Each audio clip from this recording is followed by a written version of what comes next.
নমস্কাৰ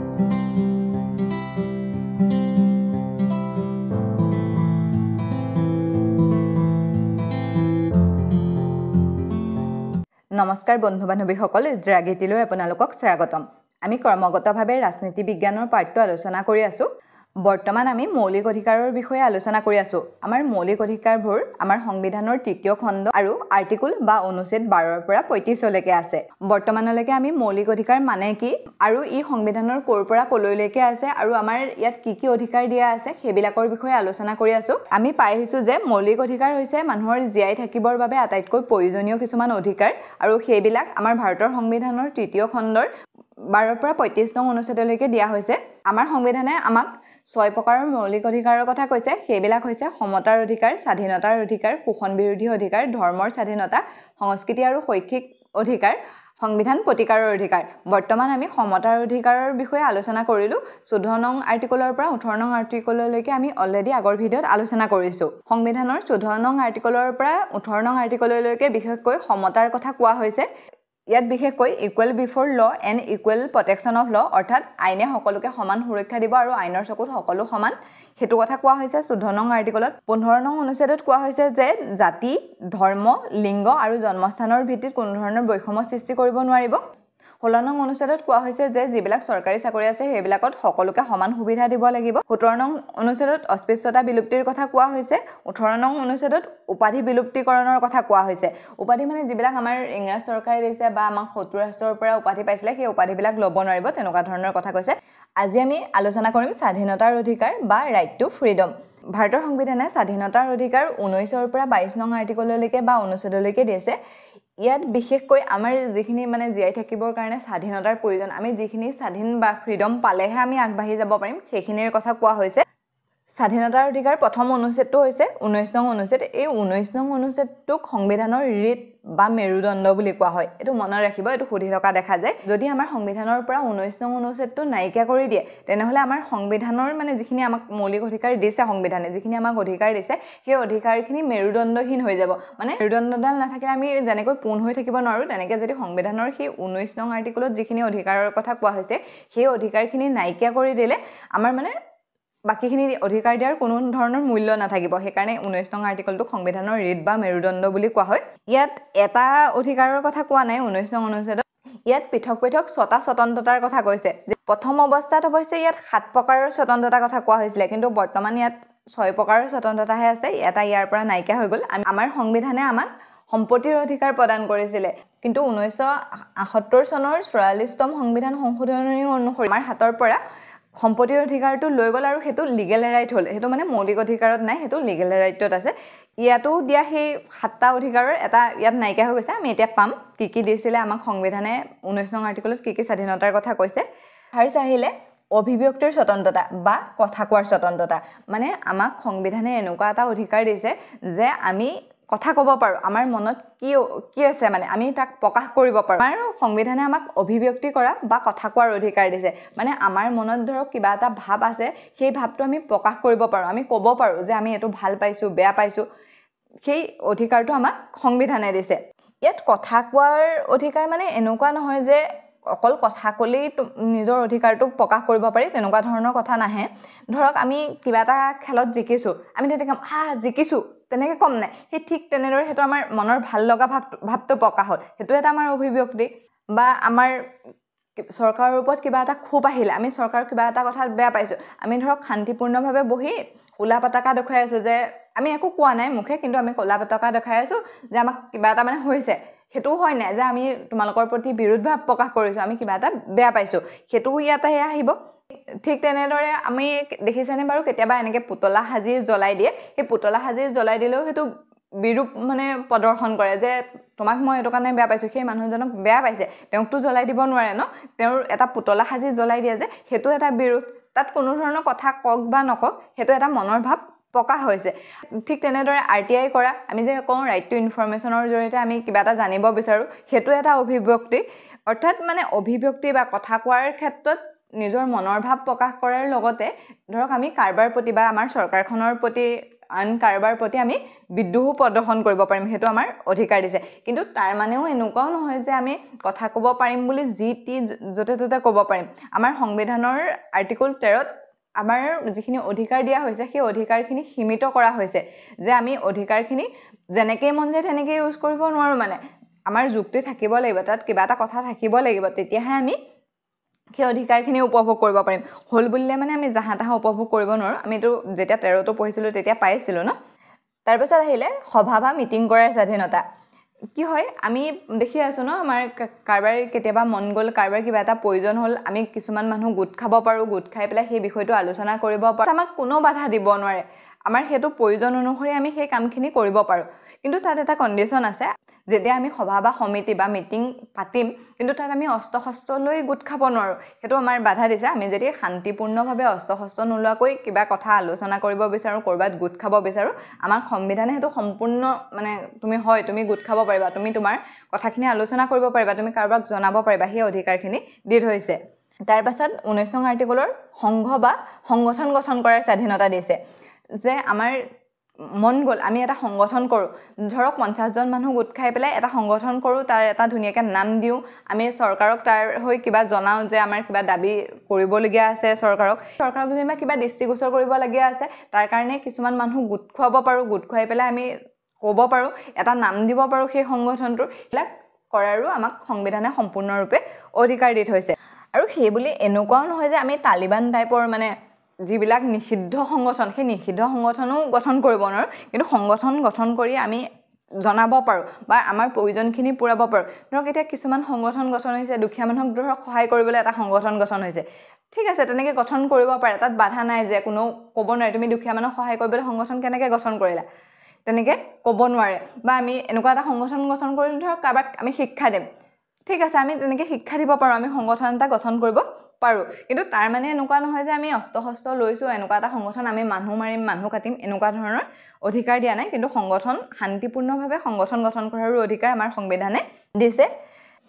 তাৰপাছত আহিলে মুক্তভাৱে চলাচল কৰাৰ অধিকাৰ। মুক্তভাৱে চলাচল কৰাৰ অধিকাৰ মানে কি হয়, আমি ভাৰতৰ যিকোনো জেগাত চলা ফুৰা কৰিব পাৰোঁ। আমাৰ ভাৰতখন গোটেইখন এখন হয়নে, আমাৰ ৰাজ্যখন অসম হ'লেও আমি ভাৰতৰ যিকোনো এখন ৰাজ্যলৈ আমি যাব পাৰোঁ নে, তাৰ কাৰণে কোনো ধৰণৰ অনুমতি প্ৰয়োজন নাই, আমি প্ৰত্যেকখন ৰাজ্যলৈ আমি যাব পাৰোঁ। মানে আজি যদি আমি অসমত আছোঁ নহয়, আজি আমি জম্মু কাশ্মীৰলৈ যাব পাৰোঁ, আমি কন্যাকুমাৰীলৈও যাব পাৰোঁ, সেইটো মানে আমাক অধিকাৰ দিছে, তুমি সেই ভাৰতৰ যিকোনো জেগাত ঘূৰি ফুৰিব পাৰা বা তুমি ভাৰতৰ যিকোনো জেগালৈ যাব পাৰা, তাত তোমাৰ মানে কোনো বাধা নাই। আজি তোমাৰ মন গৈছে দিল্লীলৈ যাব খুজিছা, যাব পাৰা, তাত কোনো বাধা দিব নোৱাৰে। বা আজি কোনোবা দিল্লীৰ ব্যক্তি এজন আমাৰ অসমলৈ আহিব খুজিছে, আমাৰ অসমলৈ আহিব পাৰে, কোনো ধৰণৰ বাধা নাই। কিন্তু মুক্তভাৱে বিচৰণ কৰা মানে এনেকুৱাও নহয় যে আমি কাৰোবাৰ বেডৰুমত গৈ সোমাই যাম, যেতিয়া আমি কাৰোবাৰ বেডৰুমত সোমাই যাওঁ তেতিয়া তেওঁৰ স্বতন্ত্ৰতাটো শেষ হ'ব নাই, সেই তেনেকৈ আমি কাৰোবাৰ বেডৰুমত সোমাব নোৱাৰোঁ, কিন্তু আমি ভাৰতৰ যিকোনো জেগাত ঘূৰি ফুৰিব পাৰোঁ। অৰ্থাৎ মানে আমি ভাৰতৰ যিকোনো ৰাজ্যত, আমাৰ যিমানখিনি ৰাজ্য আছে সকলো ৰাজ্যলৈ আমাৰ যাব পৰা অধিকাৰ আছে। তাৰপিছত আহিলে বাসস্থানৰ স্বাধীনতা। বাসস্থানৰ স্বাধীনতা মানে আমি ভাৰতৰ যিকোনো জেগাত ঘূৰি ফুৰিব পাৰোঁ, সেইটো আমি গম পালোঁ যে আমি ভাৰতৰ যিকোনো ৰাজ্যলৈ যাব পাৰোঁ। কিন্তু আমি যদি মন যায় কোনোবা এখন ৰাজ্যত, আমি আজি অসমত আছোঁ নহয়, অসমৰ পৰা কোনোবা এখন ৰাজ্যত যেনিবা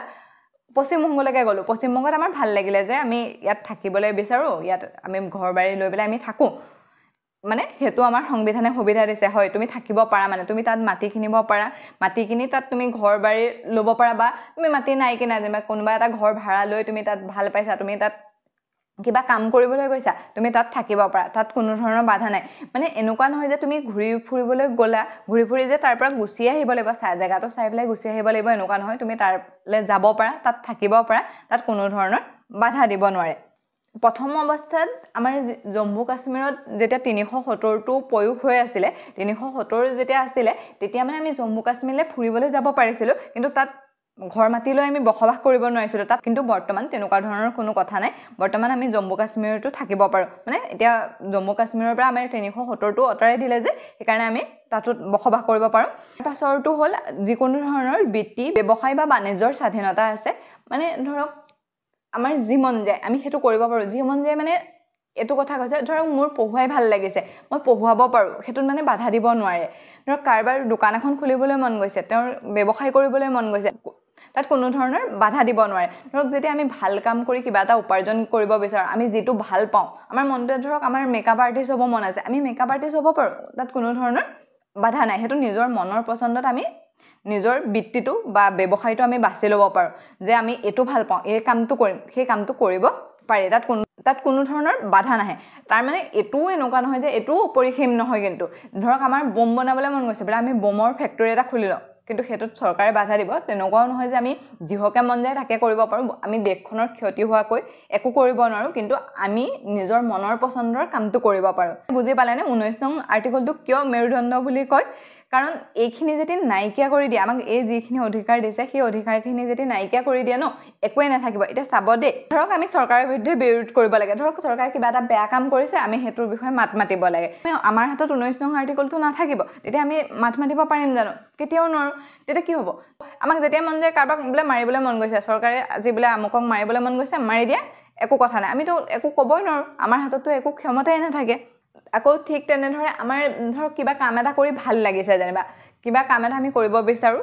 যদি আমাৰ সেই অধিকাৰটো নাথাকে আমি কামটো কৰিব নোৱাৰো আমাৰ মনৰ পছন্দৰ যদি কামটো কৰিবলৈ আমাক কোনোবাই বাধা দিয়ে তেনেহলে আমি জীয়াই থাকিব পাৰিম জানো শান্তিপূৰ্ণভাৱে আমি কেনেকৈ খাম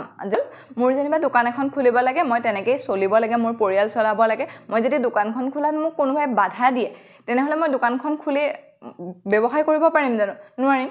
সেইকাৰণে এই 19 নং আৰ্টিকলটোক মেৰুদণ্ড বুলি কোৱা হয়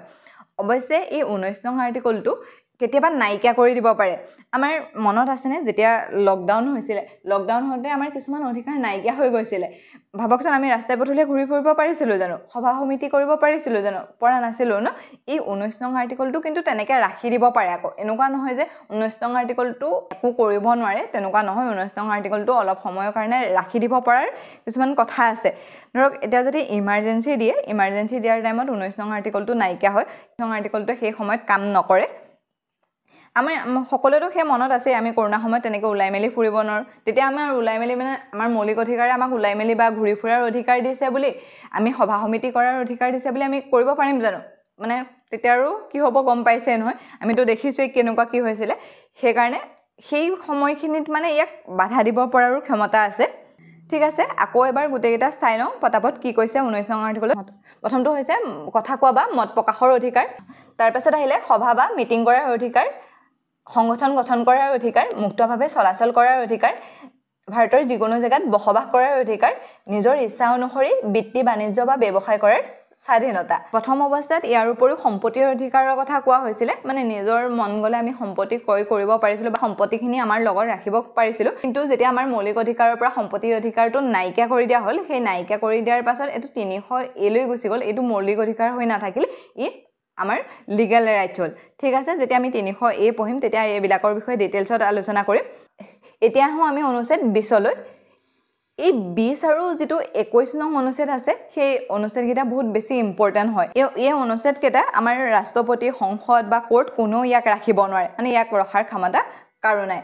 মানে এতিয়া মই এটো ক'ব বিচাৰিছো যেনেকৈ আমাৰ কৰোনা সময়ত 19 নং আৰ্টিকলটো ৰাখি দিয়া হৈছিল যে এইখিনি কাম কৰিব নোৱাৰা কিন্তু এই 20 নং আৰু 21 নং যিকেইটা আৰ্টিকল আছে সেই আৰ্টিকল কেইটা তেনেকৈ কোনো ৰাখিব নোৱাৰে আমাৰ সংবিধানৰ যিমানখিনি আৰ্টিকল আছে ন গোটেই আৰ্টিকল বিলাকৰ ভিতৰত এই আৰ্টিকল কেইটা বহুত বেছি পাৱাৰফুল হয় মানে এতিয়া আমি চাওঁ ইমান পাৱাৰফুল কৈ এই 20 নং আৰ্টিকলটোত কি আছে 20 নং অনুচ্ছেদটোত আমাক অপৰাধী যেতিয়া এজন অপৰাধী হয় ন কোনোবা এজন লোকে কিবা এটা অপৰাধ কৰে বা দোষী সাব্যস্ত কৰা হয় সেই সময়ত তেওঁ কিছুমান সুৰক্ষা প্ৰদান কৰা হৈছে ধৰক কোনোবা এজনে চুৰ কৰিলে সেই চুৰ কৰা বা ডকাইত কৰা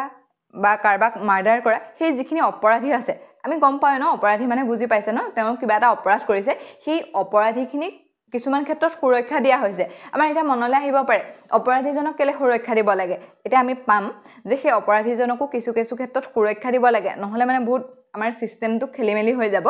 ঠিক আছে ইয়াত এতিয়া সেই অপৰাধীসকলক কি সুৰক্ষা দিছে সেই সুৰক্ষা বিলাকৰ বিষয়ে চাওঁ ইয়াকো আমি তিনিটা ভাগত ভাগ কৰি আলোচনা কৰিব পাৰোঁ ফাৰ্স্ট হ'ল এক্স পাস ফেক্টো ল এতিয়া আমি এনেকেতো একো বুজি পোৱা নাই ন এতিয়া মই এটো কৈ আছো মানে এনেকে মনত ৰাখিলে হ'ল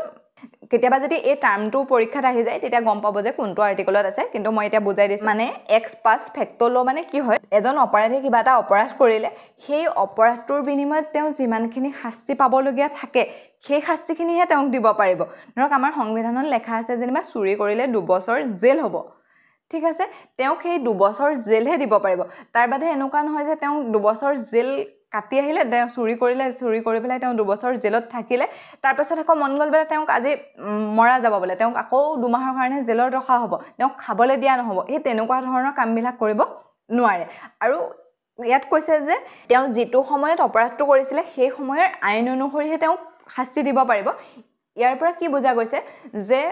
ধৰক কোনোবা এজন লোকে 2020 চনত কোনোবা এটা অপৰাধ কৰিছিলে আৰু সেই সময়ত সেই অপৰাধটো মানে এনেকুৱা নহয় যে আজি অপৰাধ কৰিলে কাইলে শাস্তি পাব তেনেকুৱা নহয় ন আমাৰ এটা সিস্টেমত চলে কোৰ্ট কাছাৰীলৈ যাব লাগে তাৰ পাছতহে তেওঁক যদি দোষী সাব্যস্ত হয় তাৰ পাছতহে তেওঁক শাস্তি দিয়া হয় ঠিক আছে ধৰক 2020 চনত কোনোবা এজন লোকে কিবা এটা অপৰাধ কৰিলে অপৰাধৰ কাৰণে তেওঁক পুলিচে লৈ গৈ পেলাই তেওঁৰ ওপৰত মোকদমা চলিলে বা তেওঁৰ ওপৰত কেছ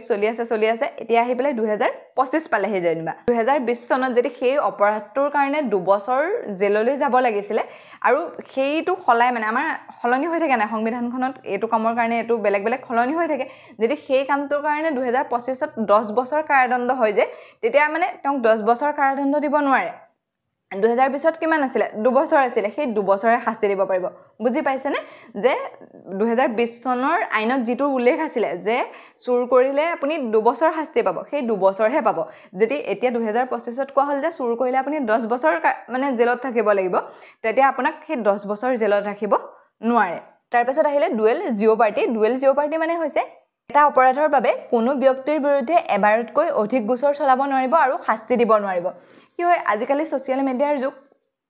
মানে কিবা এটা কোনোবাই কৰবাত অপৰাধ কৰিলে আমাৰ ভাৰতত ধৰক যিকোনো জায়গাত কোনোবা এজন লোকে অপৰাধ কৰিলে আৰু সেই অপৰাধটো আমি গোটেই ভাৰতৰ মানুহখিনিয়ে গম পালো আৰু তেওঁৰ বিৰুদ্ধে ধৰক বিভিন্ন জায়গাত এজাহাৰ দিলে ধৰক আজি অসমত দিলে দিল্লীত দিলে কলকাতাত দিলে বিহাৰত দিলে গুজৰাটত দিলে তেনেকৈ তেওঁৰ বিৰুদ্ধে কেবাখনো এজাহাৰ হ'ল কিন্তু সেই এজন মানুহক আজি অসমলৈ আনি বেলেগকে শাস্তি দিল্লীলৈ গৈ বেলেগকে শাস্তি বিহাৰলৈ গৈ বেলেগকে শাস্তি দিব নোৱাৰে তেওঁ মাত্ৰ অপৰাধ এটা কৰিছে ন সেই এটা অপৰাধৰ কাৰণে তেওঁ এবাৰেই শাস্তি পাব মানে তেওঁ তাৰ বাবে বেলেগকে মানে শাস্তি দিব নোৱাৰে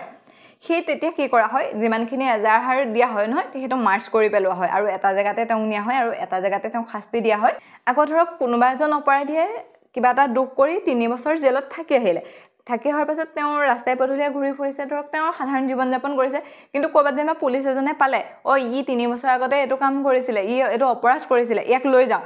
তেনেকৈ তেওঁ সেই মানুহজনক লৈ যাব নোৱাৰে মানে লৈ গৈ আকৌ তেওঁক সেই একেটা কামৰ বাবে দুবাৰ শাস্তি দিব নোৱাৰে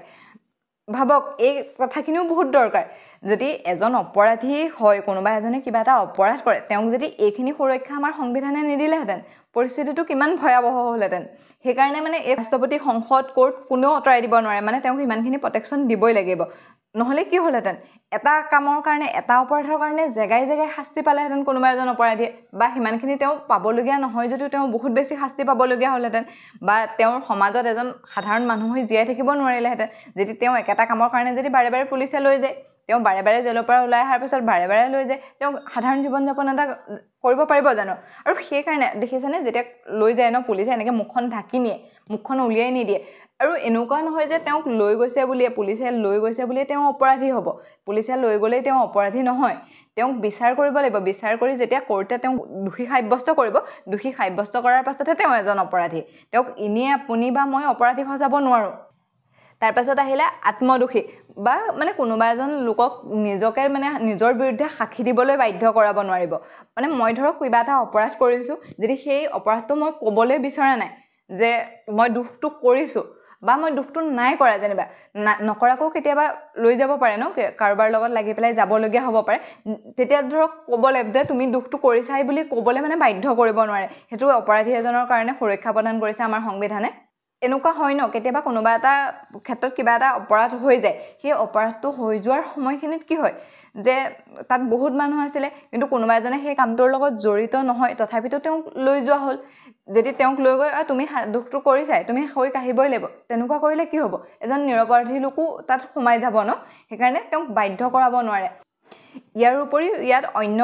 এটা কথাও কোৱা হৈছে যেতিয়া কোনোবা এজন দোষীক অপৰাধী মানে ঘোষণা কৰে কোৰ্টে আমাক এজন অপৰাধী হয় বুলি ঘোষণা কৰে তাৰপিছত তেওঁকটো জেললৈ লৈ যোৱা হয় ন সেই জেলত নিয়া সময়খিনিতো তেওঁৰ লগত এজন মানুহৰ দৰেই ব্যৱহাৰ কৰিব লাগিব তেওঁক মানে